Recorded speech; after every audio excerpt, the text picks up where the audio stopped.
Graça e paz, amada igreja. É com muita alegria que damos continuidade ao estudo da nossa revista da Escola Bíblica Dominical, Vivendo no Amor de Deus, o estudo das cartas do apóstolo João. E fazendo um breve resumo de tudo que já estudamos até aqui, vimos que a primeira carta de João tem uma mensagem tão urgente e decisiva para a igreja que o apóstolo, deixando de lado as saudações costumeiras, vai direto ao assunto e apresenta Jesus como o verbo da vida, a vida eterna, o Cristo, o Filho de Deus. João também enfatiza que o verdadeiro conhecimento de Deus abre o caminho para o autoconhecimento. Somente quando estamos diante da luz reconhecemos as nossas trevas. Somente diante da santidade de Deus é que vemos a malignidade do nosso pecado. Em 1 João 1, versículo 8, ele nos diz: se dissermos que não temos pecado nenhum, a nós mesmos nos enganamos e a verdade não está em nós. Aprendemos em sua epístola que o pecado nos induz a mentir não apenas para os outros, mas também a mentir para nós mesmos e ao próprio Deus. Vimos também, por exemplo, do rei Davi, que ele tentou encobrir os seus pecados. E isto lhe custou um alto preço. Lhe custou a saúde, a alegria, a família e por pouco não lhe custou o reino. Somente quando Davi reconheceu os seus pecados verdadeiramente diante de Deus e confessou-os com arrependimento, ele foi perdoado. Temos o livre-arbítrio para escolhermos o caminho que vamos seguir, mas escolhemos, no tempo separado por Deus, os frutos das nossas escolhas. Aprendemos também que andar na luz é um ato contínuo. Significa que vivemos no brilho da luz de Deus e de modo que refletimos as virtudes. Andar na luz produz dois resultados: comunhão com os irmãos e vivência genuína do processo de santificação.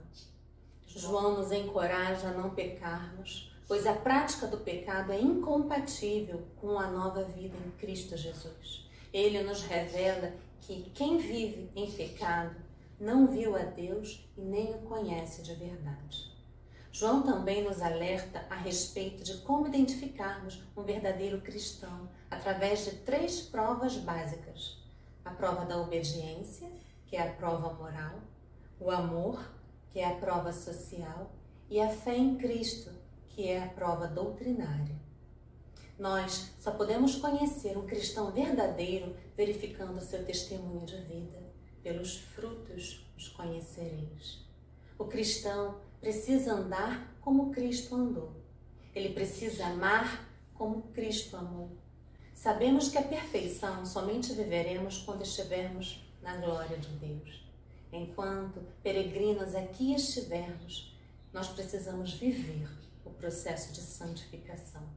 Mas nesse contexto da carta de João, o reformador Calvino interpreta que João se refere aos que lutam de acordo com a capacidade da fraqueza humana para formar a sua vida na obediência a Deus. Nós aprendemos também que os falsos mestres gnósticos, encastelados em sua presunção e soberba, acusavam os cristãos de não terem ainda alcançado as alturas excelsas do conhecimento de Deus. Eles sim se julgavam espirituais, dotados de um conhecimento superior. A orientação de João é que o conhecimento deles era falso, a vida deles era imoral e a teologia deles era herética. O propósito do apóstolo João ao escrever 1 João 2, do versículo 12 ao 17, é encorajar os cristãos, assegurando-nos quem somos e o que temos em Cristo Jesus. E ao mesmo tempo nos mostrar como deve ser o nosso relacionamento com o mundo. E é justamente sobre esse relacionamento com o mundo que estudaremos hoje. A nossa lição tem por tema: qual o problema com o mundo?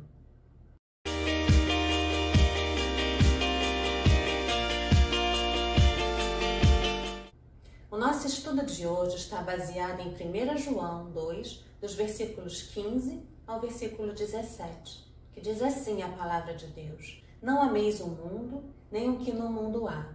Se alguém ama o mundo, o amor do Pai não está nele. Porque tudo que há no mundo, a concupiscência da carne, a concupiscência dos olhos e a soberba da vida, não é do Pai, mas do mundo. E o mundo passa, e a sua concupiscência, mas aquele que faz a vontade de Deus permanece para sempre. O apóstolo João passa do encorajamento para a advertência. Faz uma transição do nosso relacionamento com Deus para o nosso relacionamento com o mundo. John Stott diz que João agora se volta de uma descrição da igreja para uma descrição do mundo e a instrução sobre a atitude da igreja para com o mundo. Se a marca do verdadeiro cristão é conhecer a Deus, agora João diz outra marca, que é não amar o mundo. O texto devocional sugerido pela nossa revista reforça esse alerta sobre o relacionamento com as coisas do mundo. O texto devocional encontra-se em Tiago, capítulo 4, do versículo 1 ao versículo 4, que nos diz assim a palavra de Deus. De onde vêm as guerras e contendas que há entre vocês? Não vêm das paixões que guerreiam dentro de vocês? Vocês cobiçam coisas e não as têm. Matam e invejam, mas não conseguem obter o que desejam. Vocês vivem a lutar e a fazer guerras. Não têm porque não pedem. Quando pedem, não recebem, pois pedem por motivos errados, para gastar em seus próprios prazeres. Adúlteros, vocês não sabem que a amizade com o mundo é inimizade de Deus? Quem quer ser amigo do mundo, faz-se inimigo de Deus. Mas o que João e Tiago querem dizer quando citam a palavra mundo? E o primeiro tópico da nossa revista traz por tema, definindo o termo mundo. E está baseado no versículo 15, que diz, não ameis o mundo, nem o que no mundo há. Se alguém ama o mundo, o amor do Pai não está nele. Ao estudarmos o termo mundo, é muito importante que entendamos os vários usos dessa palavra na Bíblia. Há pelo menos 3 usos principais. E o primeiro deles vai nos falar sobre o mundo físico, o universo. Este é um mundo bonito, criado por Deus, que teve início em Gênesis, capítulo 1, até o capítulo 2, versículo 3. Em Atos 17, versículo 24, parte A, nos diz, o Deus que fez o mundo e tudo que nele existe. Em João 1, versículo 10, fala sobre esse mundo. O Verbo, Jesus, estava no mundo, e o mundo foi feito por intermédio dele. Não está na lição em foco o mundo físico. O autor sagrado não nos convida aqui a não mais apreciarmos a natureza e a sua beleza, e nem a abandonarmos as coisas físicas por si mesmas. É saudável contemplarmos a natureza e toda a beleza que Deus fez. Em Gênesis 1, versículo 31, ao capítulo 2, versículo 2, nos diz, viu Deus tudo o que fizera, e eis que era muito bom. Houve tarde e manhã, o 6º dia. Assim foram concluídos os céus e a terra, e tudo que neles há. No 7º dia, Deus já havia concluído a obra que realizara, e nesse dia descansou. Abençoou Deus o 7º dia e o santificou, porque nele descansou de toda a obra que realizara na criação. Então, a lição em foco de hoje não está no mundo físico criado por Deus. O segundo subtópico vai nos falar sobre outro exemplo que a Bíblia nos relata, que é o mundo representado pela humanidade. Sendo o homem a parte mais importante do universo, a palavra mundo é mais usada para significar a humanidade. Foi este mundo de homens e mulheres que Deus amou. Em João 3, versículo 16, nos diz, porque Deus amou o mundo de tal maneira que deu seu Filho unigênito, para todo aquele que nele crê, não pereça, mas tenha vida eterna. O mesmo mundo para o qual enviou o seu Filho, em João 17, versículo 20 ao 21. Mas minha oração não é apenas por eles. Rogo também por aqueles que crerão em mim, por meio da mensagem deles, para que todos sejam um. Pai, como tu estás em mim e eu em ti, que eles também estejam em nós, para que o mundo creia que tu me enviastes. Logo, nesta lição que estudaremos, O autor não se refere ao mundo, referindo-se à humanidade. Então, o autor se refere a esse terceiro exemplo de mundo que veremos agora. O seu uso é ético e metafísico. O autor aponta, em parte, para um mundo que se corrompeu em vícios, blasfêmias e atitudes que revelam total afastamento dos princípios de Deus. Mas também aponta para um mundo sistema, incluindo o cósmico, e não meramente o terreno, que é a revolta contra Deus. Esse sistema cósmico está sob o poder do maligno. Quando alguém ama os vícios deste mundo, torna-se escravo desse sistema mundano. É importante relembrar que o mundo que Deus criou era perfeito. Porém, desde a desobediência de um só homem, o pecado entrou no mundo, com as suas consequências desastrosas. Esse acontecimento pode ser visto em Gênesis, capítulo 3. Agora, esse sistema de mundo é desordenado, confuso e licencioso, onde jaz o maligno. Em 1 João 5,19 nos diz: sabemos que somos de Deus e que o mundo todo está sob o poder do maligno. Em João 2,15 nos diz: não ameis o mundo, nem as coisas que há no mundo. Devemos amar o mundo no sinônimo de natureza e o mundo como sinônimo de pessoas. Porém, o mundo como sinônimo de sistema, esse nós não podemos amar. Paulo nos escreve em Romanos 12,19: o amor seja sem hipocrisia, detestai o mal, apegando-vos ao bem. A mesma Bíblia que nos ensina a amar a Deus e ao próximo, também nos ensina a não amar o mundo. Mas o que significa este mundo sistema? William Barclay define a palavra grega cosmos, traduzida como mundo, como a sociedade pagã com seus valores, sua falsa maneira de viver e seus falsos deuses. O mundo é um sistema de Satanás que se opõe à obra de Cristo na terra. Esse sistema se opõe a tudo que é piedoso. Em João 5, versículo 10 nos diz: o mundo inteiro jaz o maligno. Jesus chamou o diabo de príncipe deste mundo. Lloyd John Ogilvie diz que a palavra grega cosmos, mundo, tem aqui uma inferência moral profunda. Implica a vida à parte de Deus, o mundo e qualquer pessoa, relacionamento, estrutura social, circunstância ou situações que não foram redimidos pela graça de Deus. O mundo é a sociedade independente de Deus, governos que não se submetem à direção de Deus, sistemas econômicos que não têm a soberania de Deus, indústrias e corporações sem interesse pelas pessoas ou pelos propósitos divinos. As pessoas não salvas pertencem a esse sistema de mundo. Lucas 16:8. Este mundo não conheceu a Cristo, nem conhece a nós. João 3:1. Esse sistema odiou a Cristo e odeia a Igreja. João 15:18. Esse sistema do mundo não é o habitat natural do crente. Nossa cidadania está nos céus. Filipenses 3:20. Estamos neste mundo, mas não somos deste mundo. João 15, versículo 15.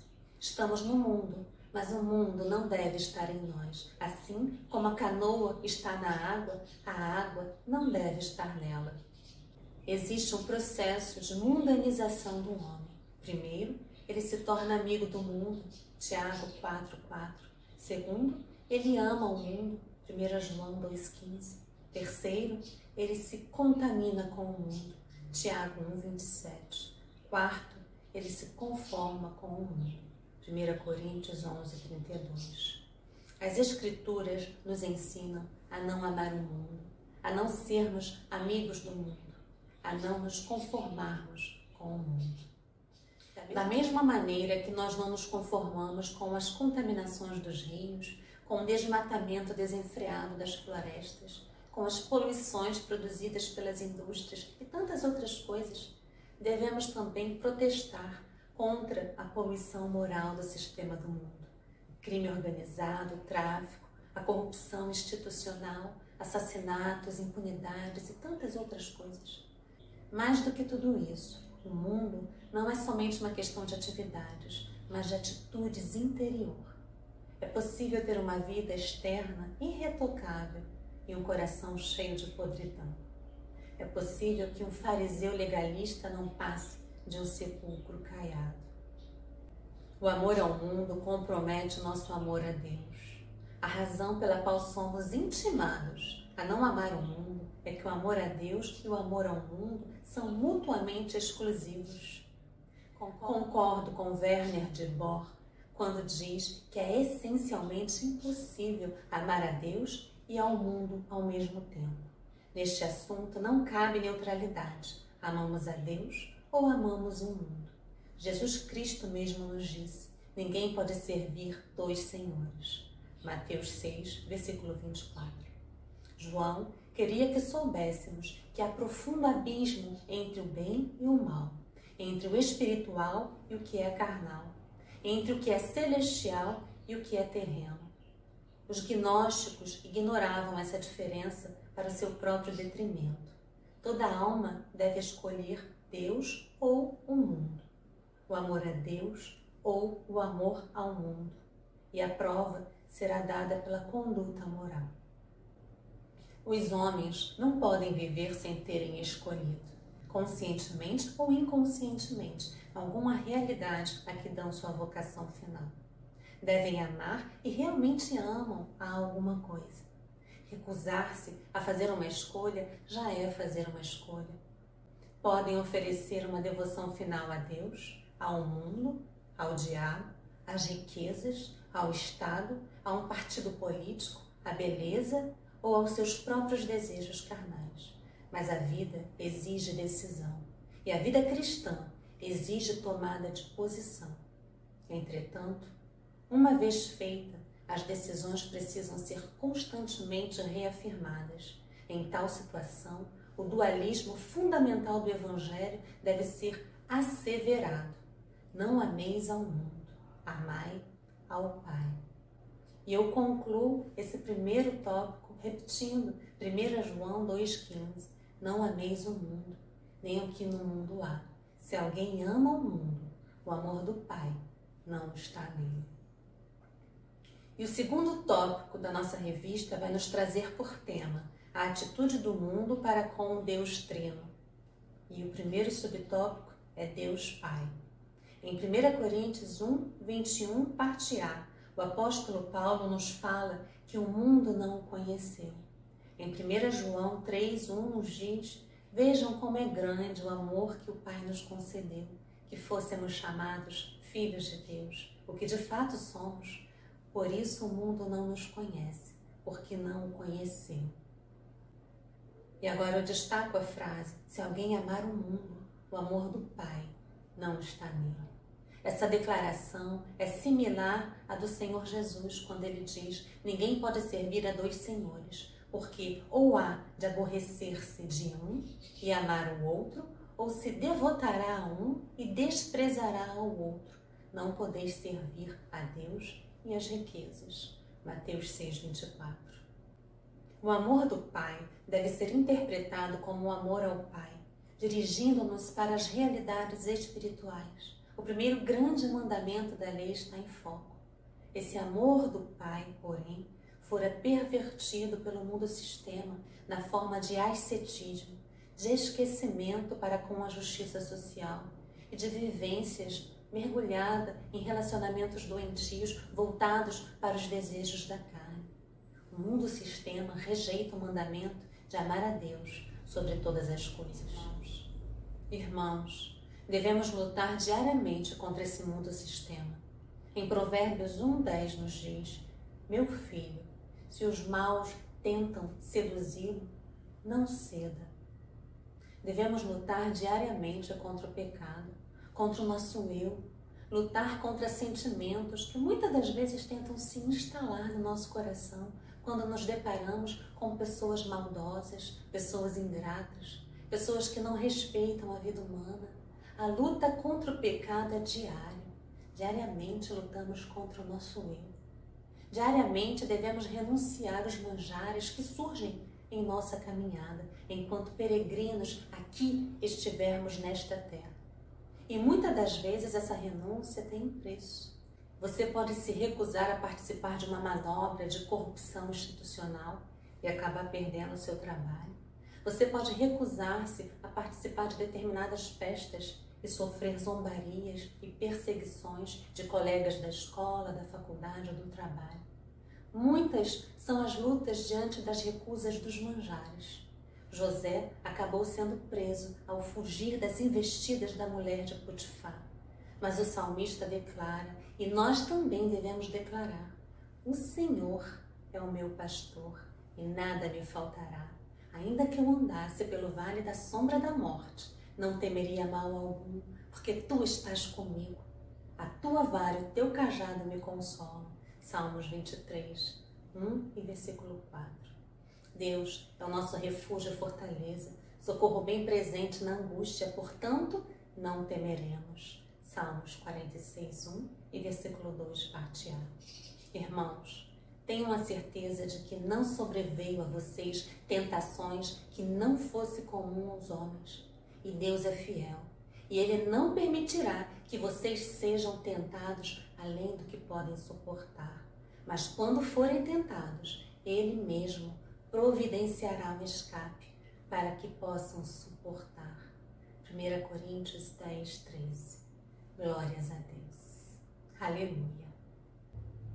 Um jovem aluno da escola bíblica, o irmão Marcos Osmano, escreveu ao término da aula da IBD que eles tiveram na última terça-feira, quando foi pedido que eles fizessem um resumo sobre o que eles aprenderam. E aí ele disse: nessa lição eu aprendi que devemos ser obedientes, fiéis e conhecer o nosso Deus para ter uma fé verdadeira durante as adversidades. Abacuque teve a sua fé abalada por causa da vexação e injustiças que estavam ocorrendo em Judá e duvidou do agir de Deus sobre aquele povo. Nós, muitas vezes, nos deixamos abalar pelas injustiças que acontecem ao nosso redor.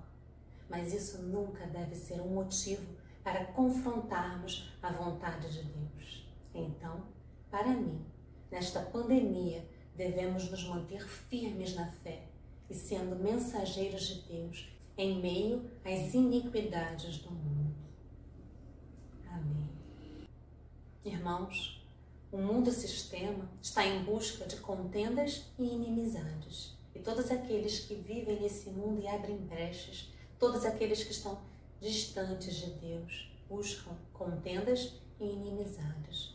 Mas uma das expressões genuínas do amor ao Pai está no sentido de que o amor ao Pai libera o amor ao próximo. Em Mateus 25, 35, Jesus diz: pois eu tive fome, e vocês me deram de comer.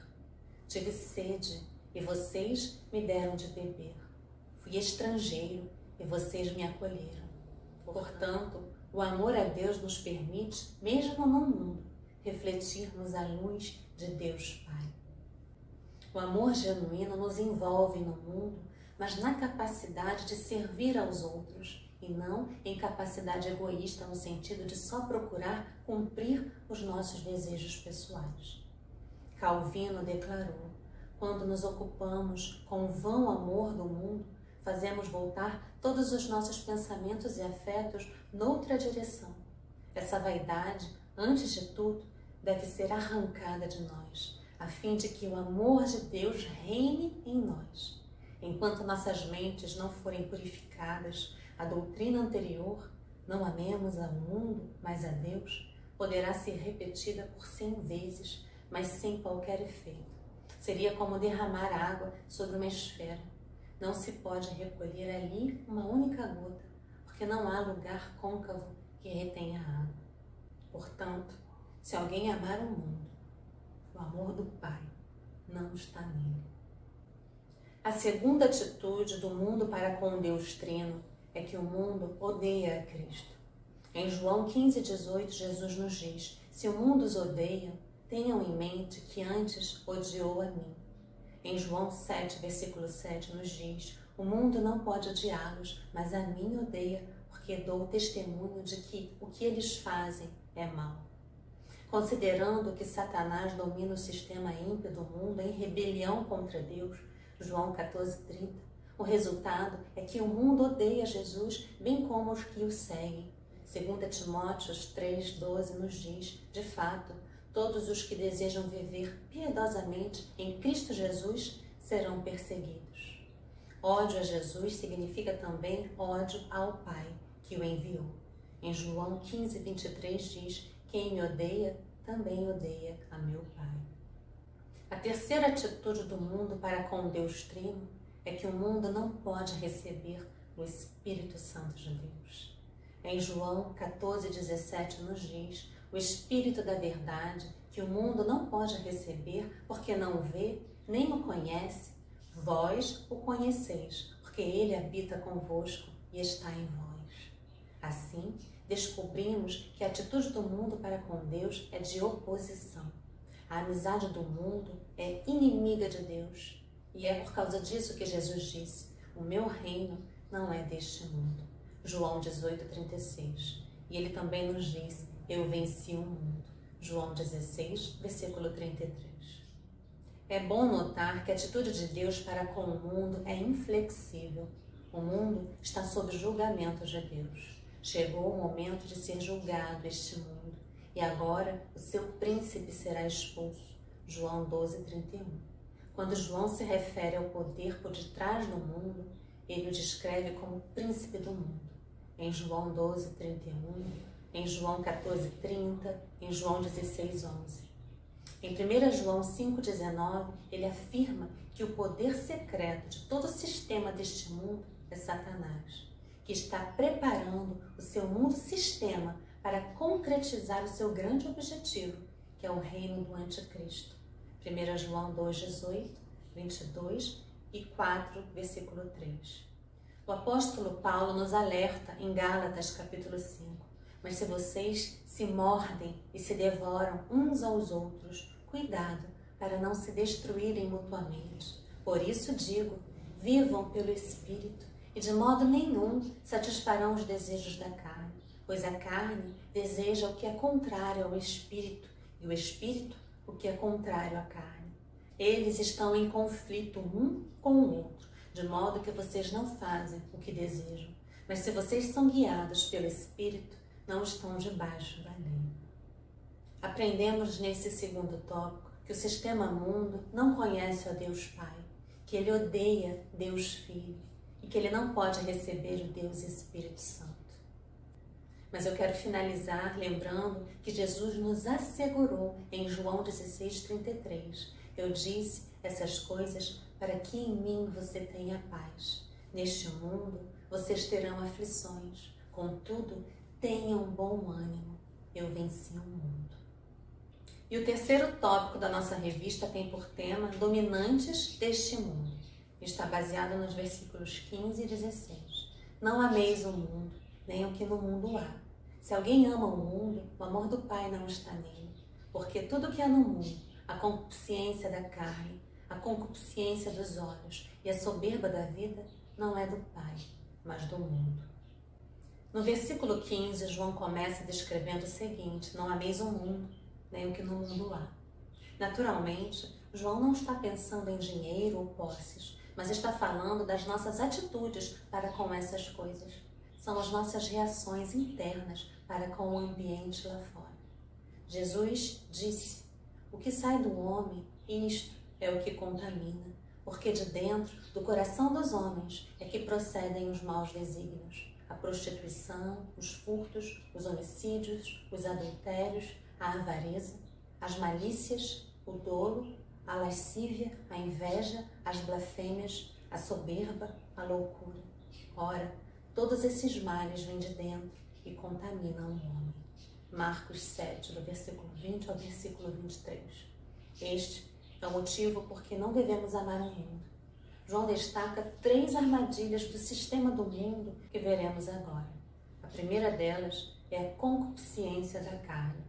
Primeiro, vamos entender o que é concupiscência. O termo grego epitúmia é repetido por 2 vezes nesse versículo. Trata-se do termo ordinário para indicar desejo de qualquer espécie. O contexto em que essa palavra é usada define seu tipo. Com frequência, era termo usado em sentido intensivo, isto é, ansiar, anelar, desejar ardentemente. E também era usado em um sentido negativo, quando tinha o sentido de paixão maculadora ou concupiscência carnal. O autor da nossa revista da Escola Bíblica destaca em nossa lição que os apetites físicos não são pecaminosos. Deus deu ao homem esses apetites para a comida, o sono, a sexualidade, que são bons quando buscamos em Deus santificá-los. Nesse contexto, o apóstolo João traz como reflexão para a igreja a necessidade de combater as heresias gnósticas que tentavam corromper o coração dos cristãos com falsas verdades. Voltemos ao termo concupiscência da carne. O termo da carne refere-se às tentações que nos atacam de dentro para fora. É o apelo para se viver o prazer imediato.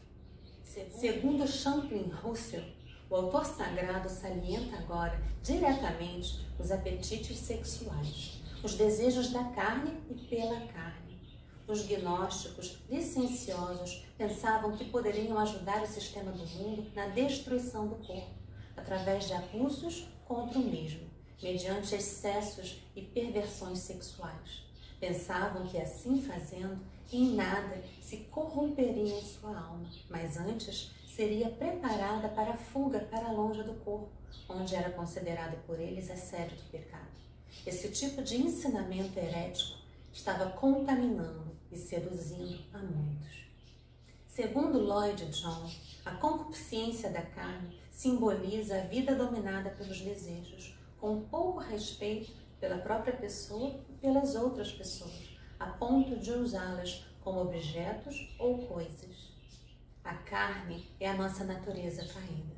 São os impulsos e os desejos que gritam para serem satisfeitos. Esses desejos estão dentro do nosso coração. Segundo o pastor Augustus Nicodemos, a carne se refere aos desejos impuros, que incluem todos os pensamentos, palavras e ações não castos.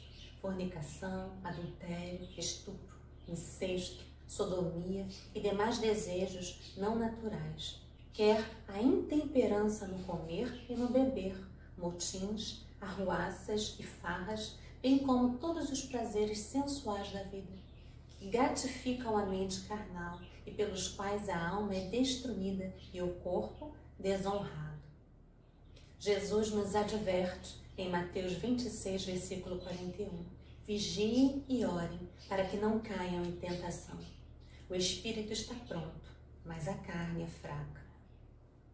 Se abrirmos uma pequena brecha por falta de vigilância, uma coisa boa em si mesma pode ser pervertida se ela passar a nos controlar. Comer não é um mal, mas a glutonaria sim. Beber suco sem fermentação não é um mal, mas a bebedice sim. A sexualidade, santificada no matrimônio, é uma bênção de Deus, mas a imoralidade sexual é um mal. Sono não é um mal, mas a preguiça sim. O cristão precisa renunciar o seu eu diariamente, através do processo de santificação, e buscar viver no centro da vontade de Deus. Em Romanos 12, do versículo 1 e 2, o apóstolo já nos orienta. Rogo-vos, pois, irmãos, pela compaixão de Deus, que apresenteis os vossos corpos em sacrifício vivo, santo e agradável a Deus, que é o vosso culto racional. E não sede conformados com este mundo, mas sedes transformados pela renovação do vosso entendimento, para que experimenteis qual seja a boa, agradável e perfeita vontade de Deus. Em 1 Pedro 2,11 nos diz, amados, insisto que, como estrangeiros e peregrinos no mundo, vocês se abstenham dos desejos carnais que guerreiam contra a alma. E o segundo subtópico vai nos dizer sobre a concupiscência dos olhos. A concupiscência dos olhos são as tentações que nos atacam de fora para dentro. A concupiscência dos olhos é a tendência a deixar-se cativar pela exibição externa das coisas, sem investigar os seus valores reais. Lloyd Jones diz que a concupiscência dos olhos é a ostentação do espetáculo externo em nossa feira da vaidade. É a incapacidade de alguém ver algo sem desejá-lo para si mesmo como um símbolo de segurança. Desejo sempre mais, mais e mais. O ponto é que tentamos encher com coisas, pessoas e atividades o vazio que somente Deus pode preencher. Os olhos são as lâmpadas do corpo e as janelas da alma. Por eles entram os desejos. Eva caiu porque viu o fruto proibido e cobiçou ter o conhecimento sobre o bem e o mal. Adão igualmente pecou. Gênesis 3, do versículo 6 ao 7. Ló viu as campinas do Jordão e foi armando as suas tendas para as bandas de Sodoma. Siquém viu a Diná e a seduziu.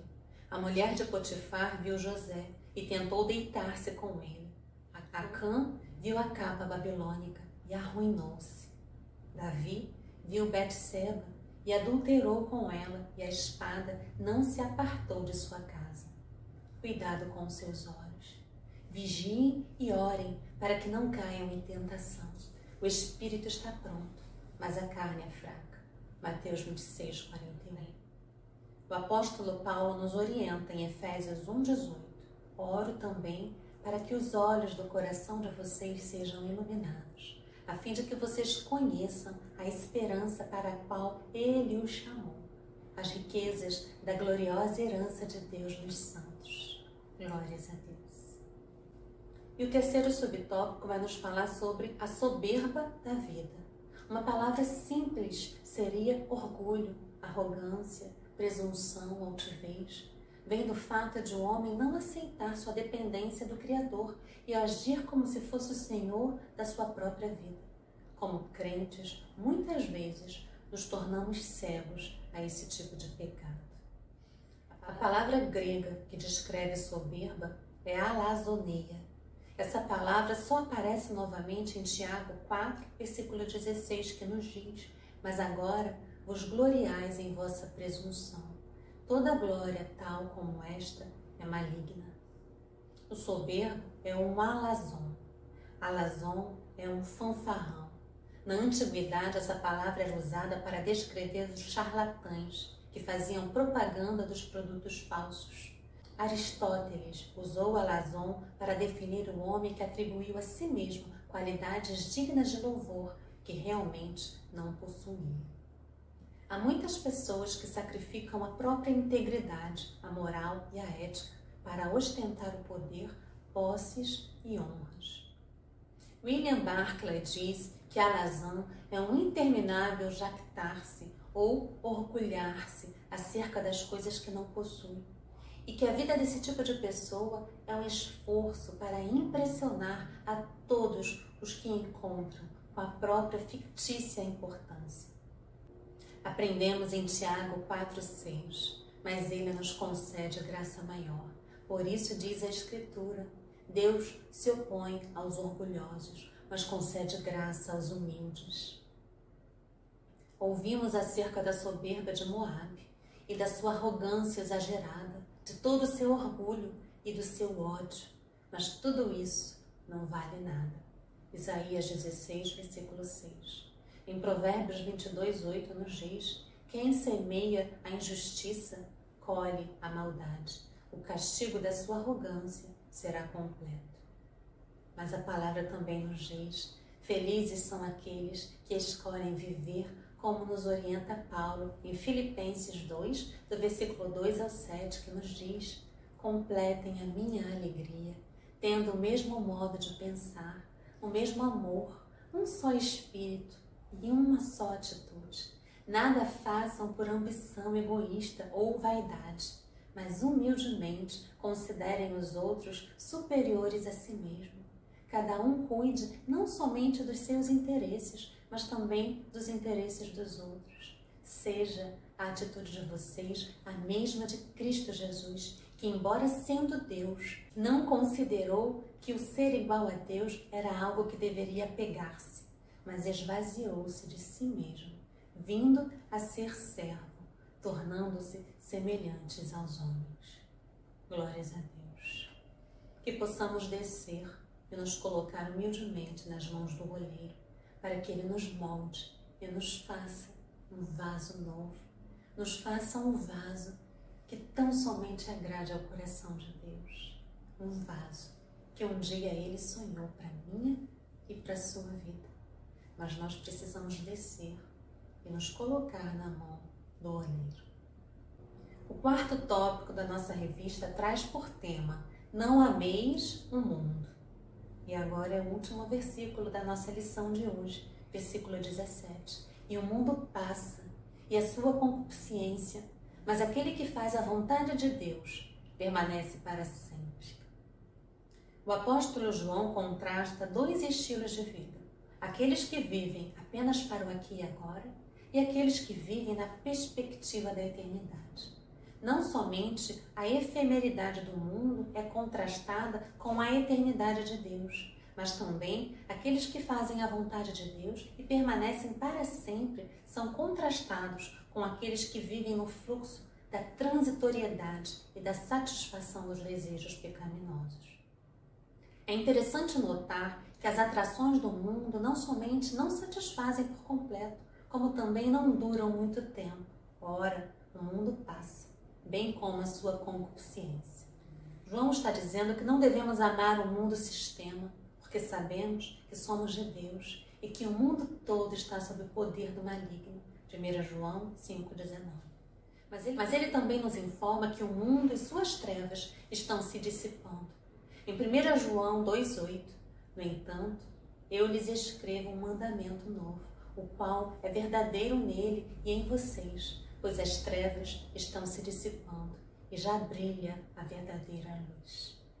O mundo não é permanente. Um dia esse sistema passará. Seus prazeres e encantos passarão. A grande meretriz, a grande Babilônia, o sistema deste mundo corrompido e mau, com seus encantos, cairá e entrará em colapso. O mundo não permanecerá para sempre. Um cristão maduro considera-se estrangeiro e peregrino sobre esta terra. Hebreus 11:13. Ele não tem cidade permanente aqui, mas procura a cidade que está por vir. Hebreus 13:14. A nossa pátria está nos céus. Filipenses 3:20. Aquele, porém, que faz a vontade de Deus permanece eternamente. Não há dúvida que para João, quem faz a vontade de Deus mostra que realmente ama o Pai. A antítese é clara. O mundo atrai e seduz tantas pessoas. Eles o amam e seguem seus caminhos, especialmente porque amam a si mesmas e querem se impregnar das coisas do mundo. Em contraste, temos um Pai amoroso. E com esse Pai permanecem aqueles que lhe demonstram amor de maneira que lhe obedecem. O mundo e aqueles que só vivem para o mundo desaparecerão, mas o Pai e seus filhos obedientes viverão para sempre. O que Satanás oferece em seu sistema mundano são os desejos que não podem ser satisfeitos, pois sempre ficará um vazio para ser preenchido cada vez mais e mais, como um ciclo vicioso. Os seguidores do mundo compartilham a condenação e a morte do sistema deste mundo. Os filhos de Deus compartilham a vida eterna.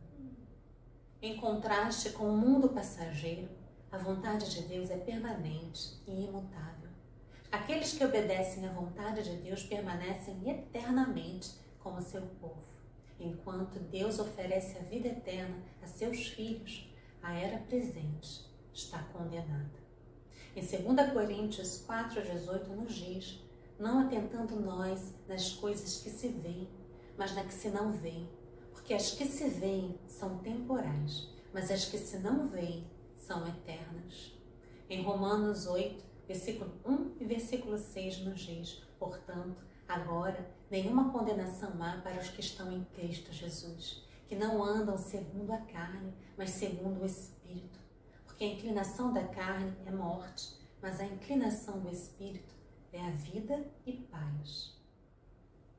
Irmãos, que possamos refletir sobre as escolhas que temos feito em nossa vida, pois a vida passa como um conto ligeiro e devemos saber que um dia estaremos diante de Deus para o juízo final. Em Apocalipse, capítulo 20, do versículo 11 ao 15, nos fala sobre esse dia. Eu vi um grande trono branco, e o que estava sentado sobre ele, e cuja presença fugia a terra e o céu, e não se achou lugar para eles. E vi mortos, grandes e pequenos, que estavam adiante de Deus, e abriu-se os livros, e abriu-se outro livro, que é o da vida. E os mortos foram julgados pelas coisas que estavam escritas nos livros, segundo as suas obras. E deu o mar os mortos que nele havia, e a morte e o inferno deram os mortos que neles havia. E foram julgados, cada um segundo as suas obras. E a morte e o inferno foram lançados no lago do fogo. Esta é a segunda morte. E aquele que não foi achado escrito no livro da vida foi lançado no lago do fogo. Amém. A palavra nos diz: quem tem ouvidos, ouça o que o Espírito quer dizer às igrejas. No dia de hoje, Deus quer falar com você que ainda não aceitou e não reconheceu a Jesus Cristo como seu único e suficiente Salvador. Este pode ser um momento, pode ser a oportunidade. Aceite a Jesus Cristo como seu único e suficiente Salvador. Declare: eu o aceito como meu único e suficiente Salvador.